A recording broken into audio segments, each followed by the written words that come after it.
एक बार एक विद्वान ने मूक माटी के ऊपर एक रचना ही लिखी थी।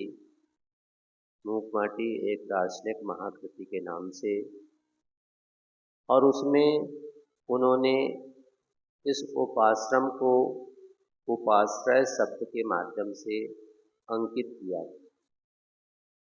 जब प्रसंग पर उन्होंने वो बात आचार्य भगवान को बताई तो आचार्य जी ने कहा, नहीं, हमने उसका नाम उपाश्रय नहीं रखा, हमने तो उसका नाम उपाश्रम रखा था। उपाश्रय जहाँ निकट रूप से आश्रय लेने का, रहने का स्थान है, वह कहलाता है। वैसे ऐसा ही कुछ नाम श्वेतांबर जैन परंपरा में भी होता है, और वहाँ पर जहाँ दिगंबर परंपरा में जिनालय कहलाता है, श्वेतांबर मूर्ति पूजक परंपरा में उस जिनालय को देरासर कहा जाता है। मगर श्वेतांबर में एक समाज ऐसी भी होती है, जैसे कि दिगंबर समाज में भी एक तारण तरण समय्य समाज होती है, जिनकी यहाँ पर भगवान की प्रतिमा विराजित नहीं होती। उसके स्थान पर कहते तो उसको भी वो चैत्यालय है, मगर वहाँ पर तारण स्वामी के द्वारा लिखे हुए 14 ग्रंथ ही रखे जाते हैं। ऐसे ही एक श्वेतांबर परंपरा में स्थानकवासी जैन परंपरा कहलाती है, उनके यहाँ भी चैत्यालय नहीं होता, स्थानक होता है। वहाँ स्थानक हॉल जैसा रहता है, कमरा रहता है, उसमें ही बैठ कर के वो अपना धर्म आराधना की जो भी क्रिया उनकी परंपरा मान्य होती है उसे करते हैं। और ऐसे ही जहाँ पर साधु संत रहते हैं उनको उपाश्रय कहते हैं। तो ऐसे उस उपाश्रय शब्द का प्रयोग उन विद्वान ने किया था। आचार्य भगवान ने कहा, नहीं, उपाश्रय नहीं, उपाश्रम। आचार्य जी उपाश्रम का कहने के पीछे प्रयोजन क्या है?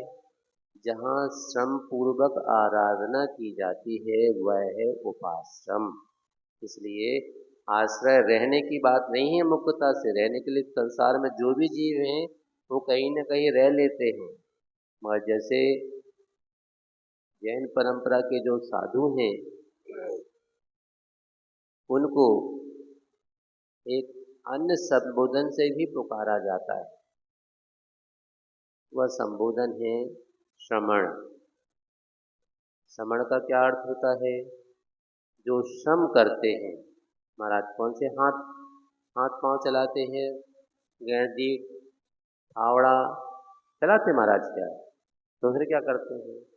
जो ज्ञान ध्यान तपो रक्तः या ज्ञान ध्यान तपो रत्ना, ज्ञान और ध्यान की आराधना में रूपी ही तप करते हैं, वह श्रमण होते हैं।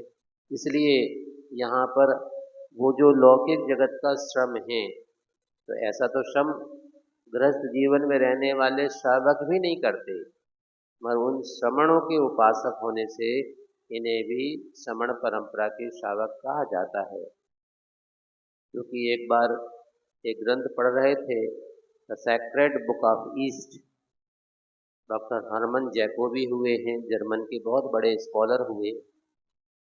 उसमें एक प्रसंग ऐसा आया था कि उन्होंने अपना मंतव्य लिखा उस पुस्तक में, एक प्रसंग में, कि मैंने दिगंबर जैन धर्म का भी अध्ययन किया, श्वेतांबर जैन परंपरा का भी अवलोकन किया है ग्रंथों के माध्यम से, और सही गलत की बात नहीं कर रहा हूँ, पर एक बात मुझे समझ में आई कि दोनों परंपरा के जो साधु होते हैं, श्रमण होते हैं, मुझे दोनों सही प्रतीत होते हैं। सही से तात्पर्य क्या है? उन्होंने इसको व्याख्यायित किया कि देखो, दिगंबर जैन परंपरा के जो साधु होते हैं वह शरीर से नग्न होते हैं, इसलिए दिक और अंबर, दिशाएं ही जिनका अंबर है, शरीर पर कोई अंबर यानी वस्त्र नहीं है, इसलिए इनको दिगंबर कहा जाता है। बात सही है।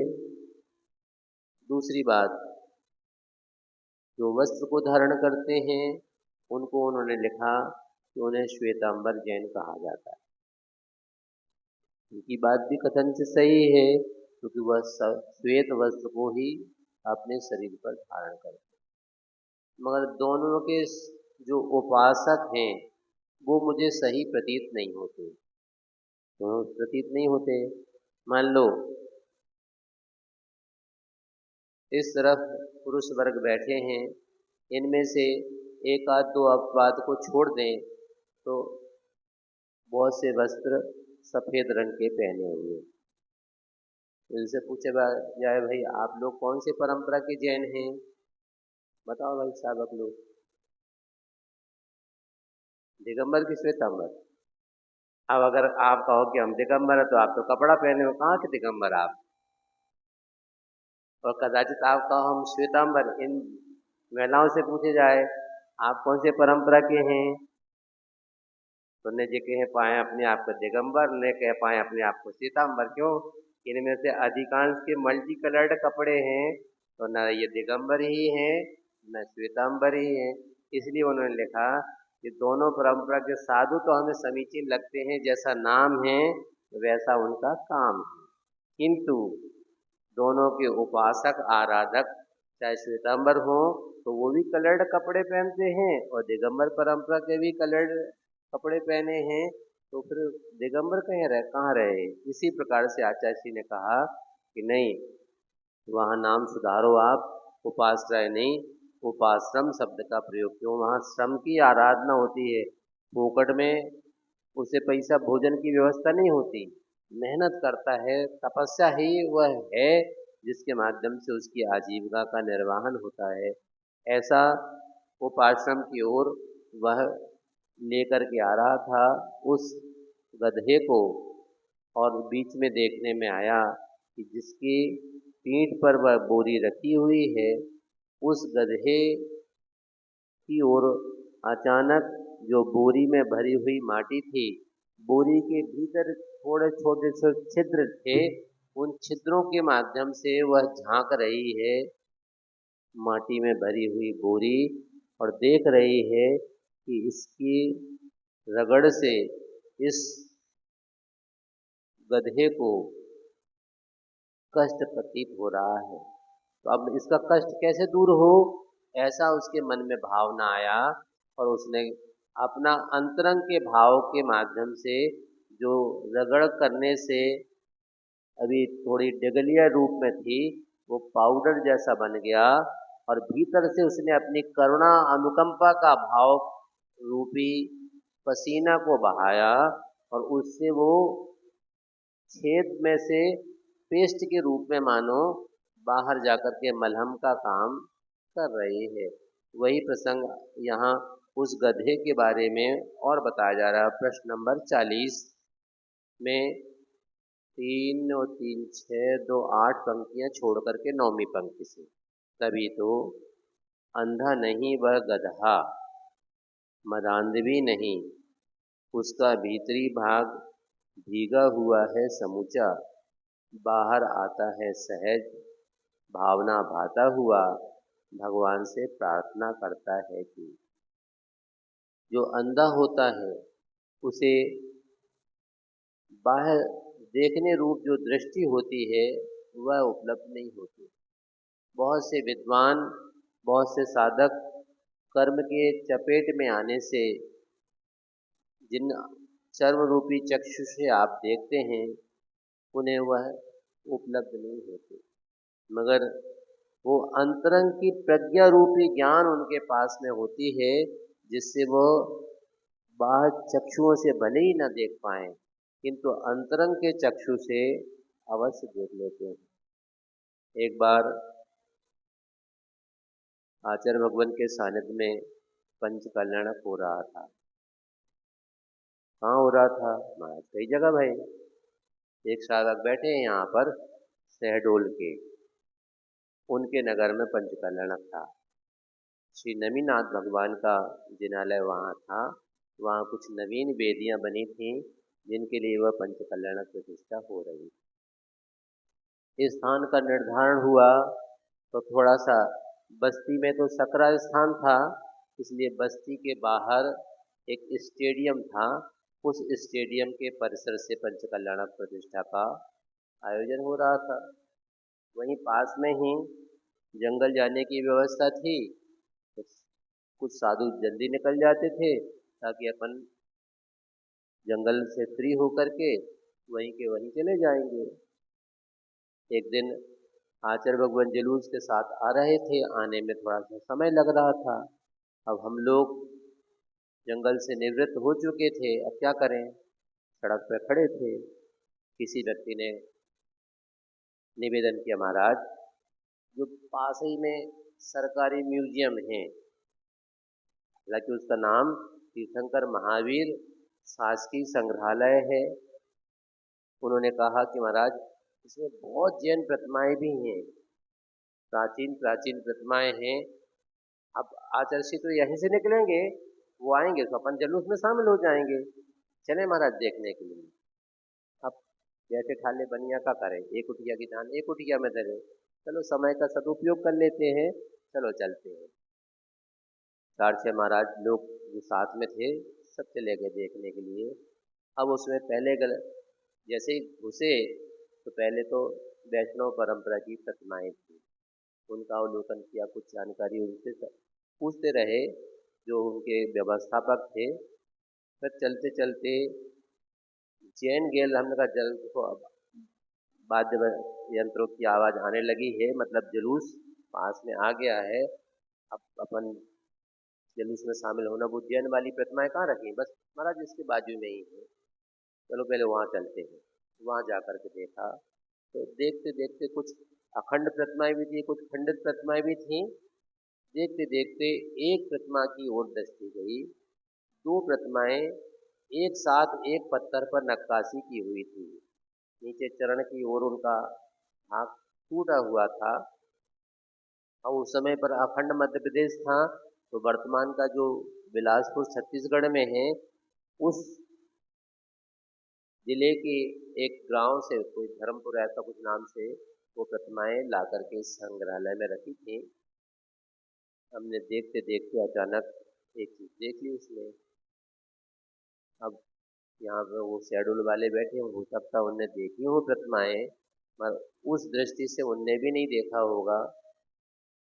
क्या देखा, देखो उन दोनों प्रतिमाओं में यहाँ पर जैसे बाइयाँ कैसे लगाते हैं, क्या लगाते, बिंदी, बिंदी तो यहाँ गहरी भरी रहती है, मगर वो ऐसा एक गोला जैसा बना, दोनों प्रतिमाओं में बना था। जैसे भाई ये क्या है, हम नहीं जानते महाराज। तो जैन प्रतिमा हमने भी, वो कह रहा था जो उस संग्रहालय का व्यवस्थापक था, कि हमने भी इसके पहले ध्यान नहीं दिया कि ये क्या है, मगर वैष्णव परंपरा में एक शैव परंपरा कहलाती है। शंकर जी, जिनके बारे में ऐसा माना जाता है कि उनकी 2 आंखें तो ये हैं, एक तीसरी आंख यहाँ बनी होती है, प्रतिमाओं में भी है और चित्रों में भी है। अगर आपको देखना हो, भले ही आप शिव मंदिर ना जाएं, मगर बिट्टू से पूछ लेंगे तो बिट्टू बता देगा। बिट्टू मतलब मोबाइल, है कि नहीं, उसमें आप डाल लेंगे शंकर जी का तीसरा नेत्र, तो आपको चित्र भी मिलेंगे, पेंटिंग्स भी मिलेंगी और मूर्तियों के भी स्ट्रक्चर मिल जाएंगे। तो उनके यहाँ ऐसी मान्यता है कि हिंदू परंपरा में 3 देवता माने जाते हैं, एक कहलाते हैं ब्रह्मा, दूसरे विष्णु और तीसरे महेश यानी शंकर। तो उनकी मान्यता के अनुरूप ब्रह्मा जी सृष्टि की रचना करते हैं, विष्णु जी उसकी रक्षा करते हैं, और आवश्यकता पड़ने पर शंकर जी उसको संहार यानी नष्ट करते हैं। तो जब शंकर जी का ये जो तीसरा नेत्र है खुल जाता है, तो सृष्टि में प्रलय हो जाता है, ऐसी उनकी मान्यता है। तो उस दृष्टि से ये उनका जो तीसरा नेत्र है, ये तो बनना उनकी मान्यता के अनुरूप है। और जैन प्रतिमा में है, हमने भी कभी देखा नहीं था। अचानक दृष्टि गई, उससे पूछा तो उसने कहा कि महाराज आज तक तो हमने भी दृष्टि, तो कई कई लोग आते हैं, हम सबको प्रतिमा दिखाते रहते हैं, मगर हमने भी कभी नहीं सोचा था। और चूंकि ये जैन परंपरा की प्रतिमाएं हैं, इसलिए हमने ज्यादा कोई गौर भी नहीं किया। अब आप जैन परंपरा के साधु हो, तो आप ही बताओ कि जब का है जैन परंपरा के हिसाब से। अब मान लो एक प्रतिमा में होता तो कोई कह सकता था, जिसको नहीं जानता जानकारी हो, कि गलती से कछु बना दा हुई है, या कोई मोड़ा मोड़ी ने होता गड्ढा खोद दा हुई है। मगर दोनों प्रतिमाओं में बना है, तो उसका कुछ कारण होना चाहिए। फिर अचानक हमारी दृष्टि से जिन सहस्रनाम का पाठ किया करते थे उस तरफ गई कि अरे इसमें तो आता है जिन सहस्रनाम में त्रिनेत्र, भगवान जिनेन्द्र के अनेक नामों में एक त्रिनेत्र भी आता है। क्या मतलब है उस त्रिनेत्र का? विचार करने पर हमें समझ में आया कि इसका मतलब है कि भगवान का भी तीसरा नेत्र होता है। भले ही प्रतिमाओं में अपने नहीं देखा, नहीं विचार किया, तो कई व्यक्ति ने देखे हैं, मैं क्या करें महाराज, हमारे तो मुंह पटक बेजात, मुंह पटकी, जैसे खो होता ना, खो खो भगवान को ढोक दई और खो करके भग दई। दूसरी प्रतिमा के, दूसरे भगवान के, दूसरे मंदिर के दर्शन करने चलो, उसमें क्या है क्यों है उसकी तरफ तो दृष्टि रहती ही नहीं है। तो मुझे कहा, उसको बताया कि भैया भगवान का तीसरा नेत्र भी होता है। हमारा तीसरा नेत्र होता है, वो क्या है, क्यों बनाया जाता है, ये बताओ आप हमें, ताकि आगे कोई आएगा तो उसको हम बता तो सकेंगे। मैंने कहा कि ऐसा मान्यता है कि जो चीजें हम अपनी इन दो चर्म चक्षुओं से देखते हैं, और जैन परंपरा में एक तीसरा नेत्र भी होता है जिसको कहा जाता है केवल ज्ञान। केवल ज्ञान क्या होता है? अब इतना कहाँ से बना था केवल ज्ञान? तो वो केवल ज्ञान रूपी तीसरा नेत्र प्रतिमाओं, किन्हीं किन्हीं प्रतिमाओं में यहाँ बना दिया जाता है कि जब ये तीसरा नेत्र खुल जाता है, अर्थात केवल ज्ञान की उपलब्धि हो जाती है, तो इन दो चर्म चक्षुओं का उपयोग समाप्त हो जाता है। उस तीसरा, अगर शंकर जी की दृष्टि से अपन विचार करें तो उनकी ये मान्यता है कि जैसे ही वो भगवान का तीसरा नेत्र खुलता है और सृष्टि में प्रलय हो जाता है। जैन परंपरा के हिसाब से अगर अपन विचार करें तो भगवान को जैसा ही वो तीसरा नेत्र रूपी केवल ज्ञान की उपलब्धि के रूप में ये बनाया जाता है, उनका भी संसार नष्ट हो जाता है, वह केवल ज्ञान से विभूषित हो जाते हैं।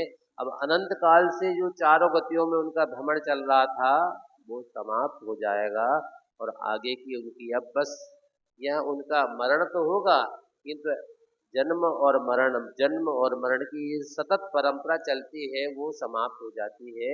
ऐसे वो भगवान का उसको तो समझा दिया।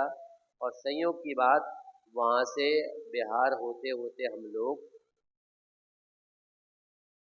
पहले कटनी गए, उमरिया, कटनी, और वहां से सतना गए। सतना में भी आचार्य भगवान के सानिध्य में एक पंचकल्याण प्रतिष्ठा संपन्न हुई। वहां से हम लोग देवेंद्र नगर पहुंचे, और देवेंद्र नगर में ही आचार्य भगवान ने हमारा मुनि श्री प्रभास सागर जी और मुनि श्री पूज सागर जी का एक उप संघ बनाया, और हम लोगों को वहाँ ही टीकमगढ़ जिला, पन्ना जिला और छतरपुर जिला, 3 जिले में ही धर्म प्रभावना के लिए वहीं कहा तुम लोग यहीं रखो, तो आचार्य भगवान बिहार करके चले आए कुंडलपुर की ओर। अब हम लोग वहाँ थे तो लगभग 1 महीने करीब देवेंद्र नगर में ही रुके। फिर वहाँ से बिहार करके ककारेटी गए, फिर वहाँ से बिहार करके गुनौर गए, और गुनौर से बिहार करके सलेहा गए। सलेहा वहीं के पास में एक क्षेत्र है श्रेयांसगिरी जी, जिसको सीरा पहाड़ भी कहा जाता है। जब एक जिन बिंब के दर्शन कर रहे थे, ज़्यादा बड़ी नहीं, लगभग इतनी ही प्रतिमा होगी, पर एक व्यक्ति ने जो साथ में वहीं के स्थानीय थे, महाराज इस प्रतिमा जी में एक विशेषता है, इसमें भगवान का तीसरा नेत्र बना रही। हमने कहा तो जरूर देखने हैं भैया। प्रकाश कम था, लाइट की व्यवस्था हुई, देखने में आया बिल्कुल यहाँ पर तीसरा नेत्र स्पष्ट बना था। तो हमें लगा कि देखो जो अभी शेड्यूल में देख करके आए हैं उसकी अब पुष्टि यहाँ भी हो गई। इसी बीच में एक व्यक्ति ऐसी कुछ चर्चा हुई, जानकारी मिली कि एक प्रतिमा जी वर्तमान में उत्तर प्रदेश में स्थान है मेरठ जिला। उस मेरठ जिले में हस्तिनापुर स्थान है, इसलिए प्रसिद्ध स्थान है। तीन तीर्थंकर भगवान हुए, श्री शांतिनाथ, श्री कुंतनाथ, श्री अरनाथ भगवान।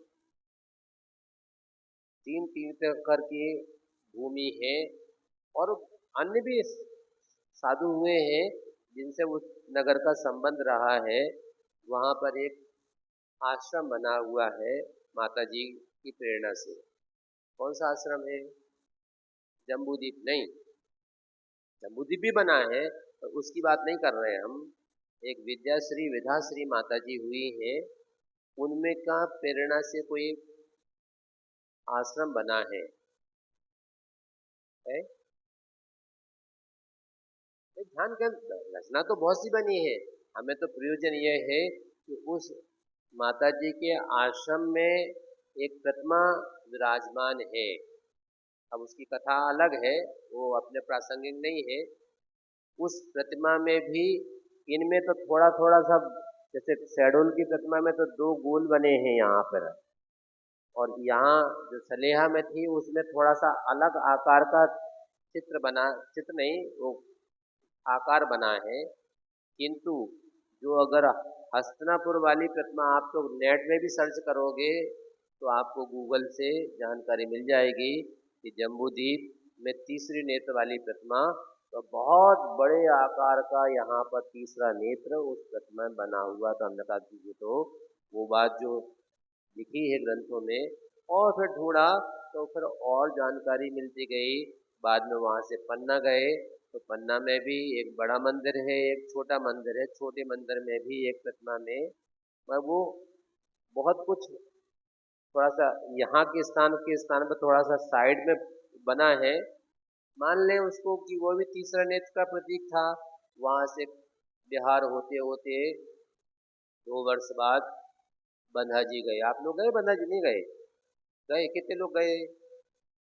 1 2 3 4, नहीं तो ज़्यादा से हो गए आदमी। अच्छा बताओ, वहाँ पर एक प्रतिमा जी ऐसी है जिनमें तीसरा नेत्र बना हुआ है। ये भगवान महाराज जन जन पूछे करे आपको।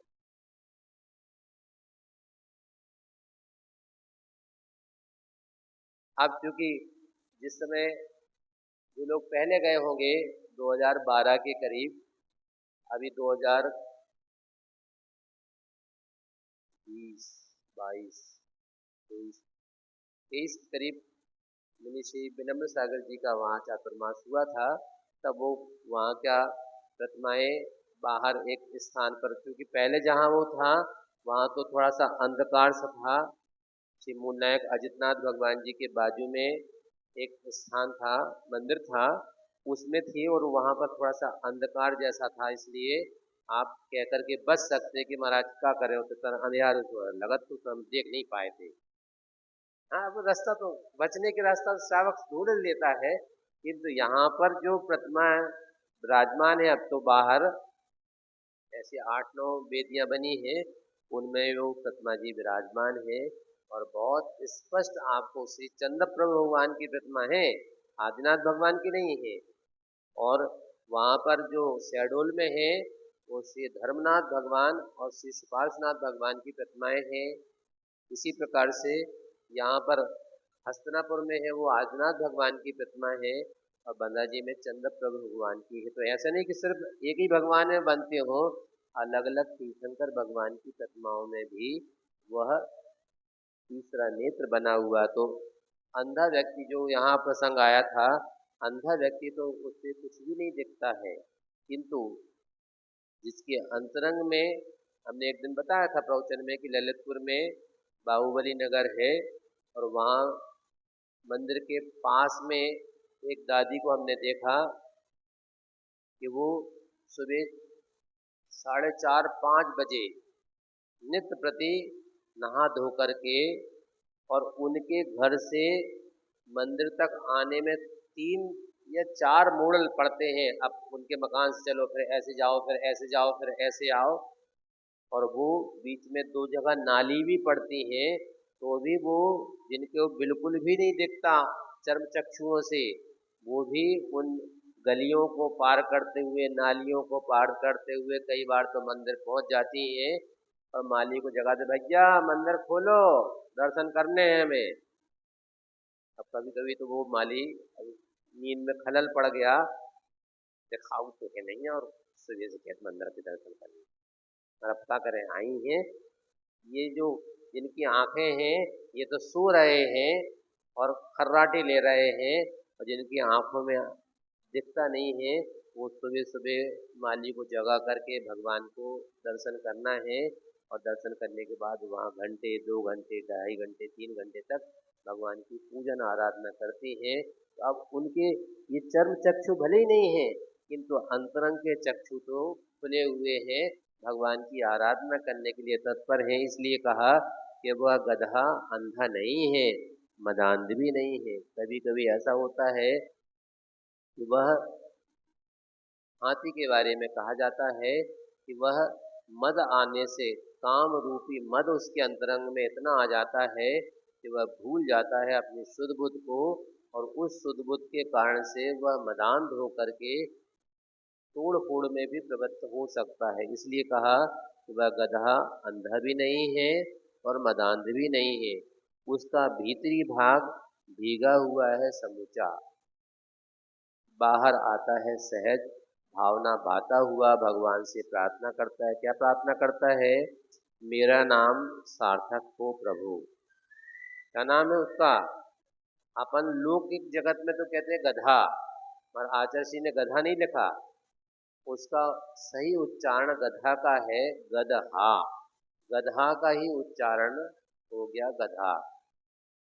जैसे कि अभी हमने जहाँ हस्तिनापुर का नाम आपको बताया, उसके जिले का नाम भी बताया था। क्या नाम बताया था? मेरठ, है कि नहीं? मगर ये मेरठ नाम कैसे पड़ गया?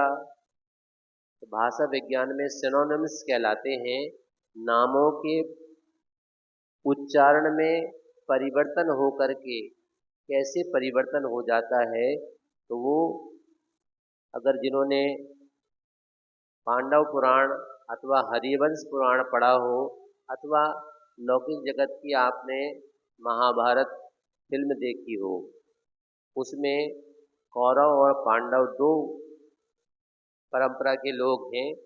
उसमें कौरव के मामा थे, कौन थे? शकुनी मामा की चर्चा नहीं कर रहे, राजा मय कहलाते थे, उनका नाम था मय। तो वो जो राजा मय थे, उनको दुर्योधन ने प्रसन्नता से कुछ एरिया दे दिया कि आपको यहाँ पर राज्य करना है। तो वो हो गया राजा मय का राष्ट्र। क्या कहलाया? मय राष्ट्र। फिर वो अपभ्रंश में नाम कैसे परिवर्तित होते हैं? तो मय राष्ट्र का हो गया रठ, तो मय रठ, और मे रठ, और उसो हो मेरठ। ऐसो मैं राष्ट्र से मेरठ की यात्रा हो गई। अब सिनोनिम्स जिनने पढ़े हो कि नाम कैसे परिवर्तित हो जाते हैं, तो आपको समझ में आए।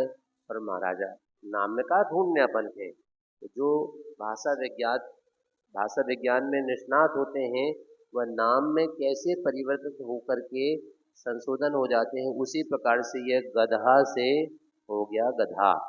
तो आप उसको गधा करते हैं, और जो बच्चे थोड़े से मंद बुद्धि होते हैं उनको आप चढ़ाते हैं, तो गधा है कि नहीं? पर वो गधा नहीं है।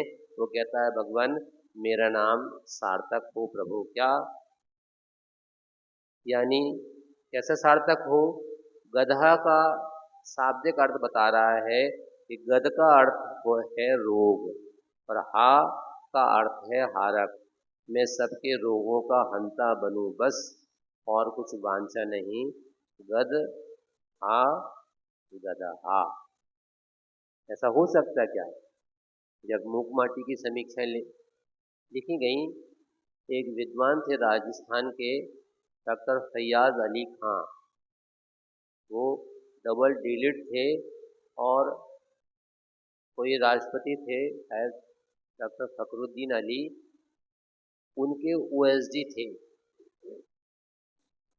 बाद में रिटायर्ड हो गए थे क्योंकि फखरुद्दीन अली एक्सपायर हो गए, तो वो अपने घर आ गए।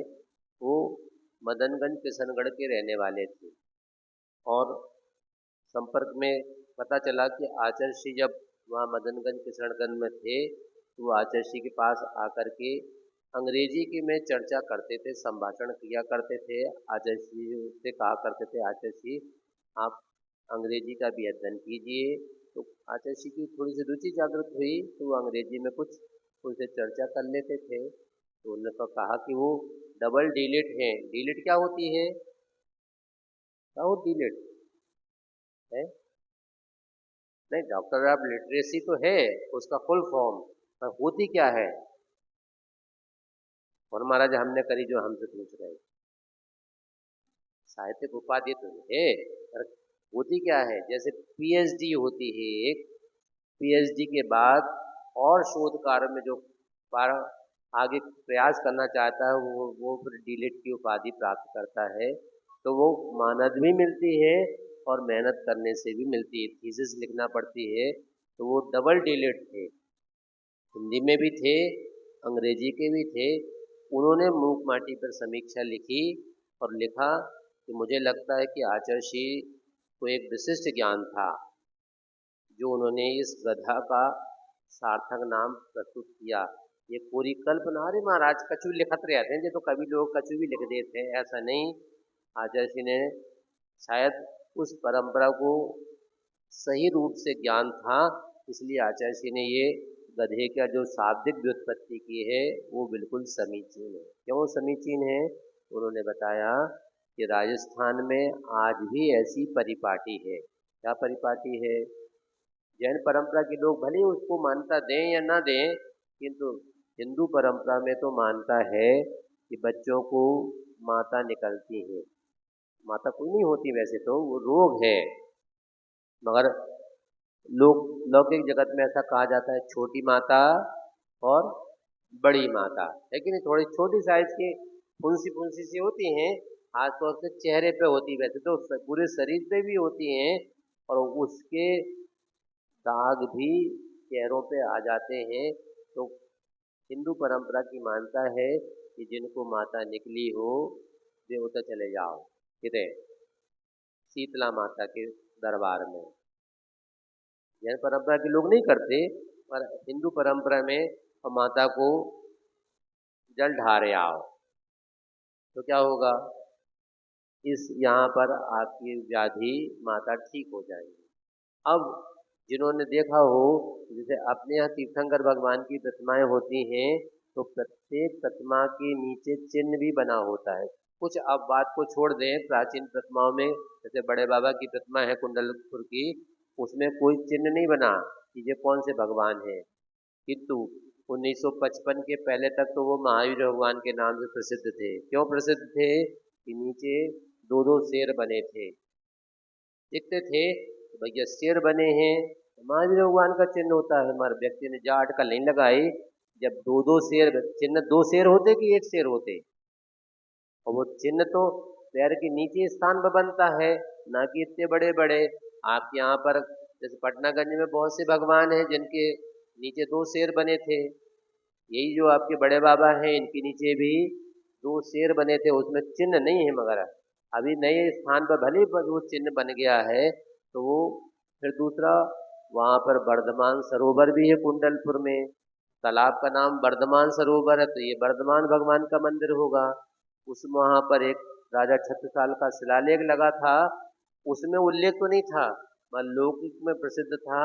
ये वर्धमान टीला कहलाता था किसी जमाने पर, इसलिए वर्धमान स्वामी होना चाहिए। किंतु उसके सामने एक मिट्टी की भींट थी, जब वो वहाँ से हटी तब उसके दोनों तरफ चक्रेश्वरी और गोमुख यक्ष निकला, और साथ साथ भगवान के कान तो हैं, आपके भी कान है, घरे रखे आई ले आई कान, देखो टटोल करके हैं कि नहीं है सबके कान है तहीं पे।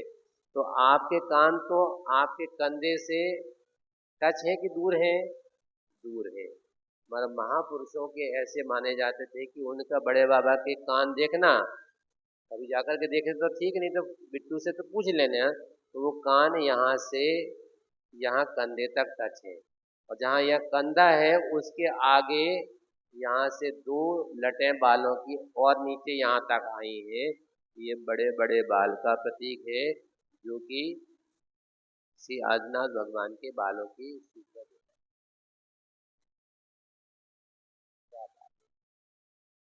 महाराज कह रहे हैं जैसे गुड, बेटर और बेस्ट होते ना, तो कल परसों के गुड थे, कल के बेटर थे, और आज के बेस्ट आहार महाराज मुनि श्री चंद्र सागर जी। आप सब लोगों की सद्भावना काम कर रही है। अभी मंत्र की आराधना और भक्तामर की आराधना आपकी चालू रहना चाहिए, जब तक कि महाराज स्वस्थ होकर के आपके घरों तक, घर घर जाकर के आहार ग्रहण ना करें, तब तक आपको अपना प्रयास जारी रखना है।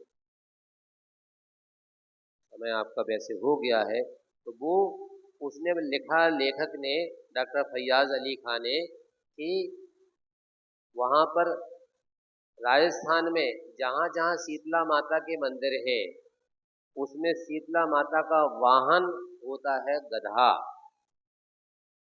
और उनका वाहन तो गधा है, पर उस हर शीतला माता के मंदिर का जो पुजारी है, पंडा है, वो होता है कुम्हार। तो देखो, कुम्हार भी यहाँ है और वो गधा भी है, इसलिए आचार्य जी ने राजस्थान में दीक्षा ली है। हो सकता है आचार्य जी को राजस्थान की परिपाटी का ज्ञान हो, इसलिए उन्होंने गधा नाम शब्द की सार्थकता सिद्ध कर दी। आपका समय हो गया, तेरा के बोलिए आचार्य जी।